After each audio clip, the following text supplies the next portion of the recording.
2 days before Christmas, kaya naman ngayon ako pinauwi ng aking inay sa bayan para nga mamili ng paninda, pati na nga handa namin sa darating na Pasko. Apurahan na nga ako dyan dahil dalawa na nga ang sumundo sa akin at sabi nga dalian ko nga daw. At sa sobrang apurahan ko nga habang naglalakad nga ako ay dyan na nga lang ako nagsuklay. Kasama ko nga pala ang aking asawa dahil wala na nga siyang pasok ngayon at meron nga din pala kaming dalang box lalagyan nga ng mga karne. Hindi ko nga nakasama si criminology dahil kukuha nga ng sweldo kaya naman asawa ko na lamang ang aking isinama. Mahirap din kasi ang walang kasama ay kaawa na ang driver kapag walang kasama ay siya nga lahat ang magkakarga ng aking mga kargada. Saglit pa nga lang kami nagbibiyahe ay meron nga kumaway sa amin at sila nga daw ay nasiraan ng bangka. Kaya nga ang sabi nila ay makikisakbat na laang hanggang bayan. At hindi ko alam kung anong ibig sabihin sa inyo na makikisakbat pero dito po sa amin ang ibig sabihin po noon ay makikisakay.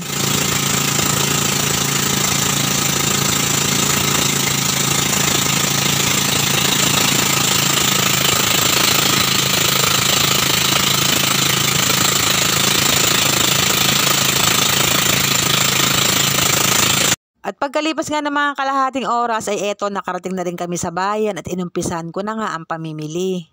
Inuna ko na nga itong bigas at mamaya ko na nga lang siya ipapadeliver kapag nga ako ay pauwi na. At pagpunta ko naman ng palengke ay grabe, sobra na nga ang dami ng tao. Ang sabi ko nga ay hindi pa nga bispiras ng Pasko ay nagsisiksikan na lalo na siguro bukas. Kaya nga ang sabi ko ay tamang-tama lamang ang pag-uwi ko ng bayan dahil hindi pa nga nagtutulakan. Danas na danas ko nga yung tulakan lalo na't uuwi ka ng bayan ng bispiras tapos kinabukasan nga ay merong okasyon. At mabilis lang din naman talaga akong mamili dahil abot nga lang ako ng abot ng paktura. At yung paktura ko naman sa grocery kahapon pala ang naibigay ko na para nga maihanda na nila at ngayon ko nga yun pipick upin. Fast forward tapos na nga akong mamili at lahat nga na aking mga kargada ay naisakay na nga dito sa aming bangka. Sumunod nga pala sa amin si grade 7 at yan nga isinabay lang ni criminology hanggang bayan. At dahil nagugutom na nga daw siya ay nagpabalot na lamang ako ng pagkain at dito na nga lang namin kinain sa may bangka. Ay wala nga kaming kutsara kaya nga sabi ko kay grade 7 ay balutin na lang ng plastic ang kanyang kamay. Tapos naman namin kumain ay umalis na nga rin kami dahil lumalakas na nga ang hangin at baka abutan pa kami ng malalaking alon. Nakauwi na nga ako sa amin at habang hinahakot nga aking kargada ay nilabas ko naman tong laman ng aking bag.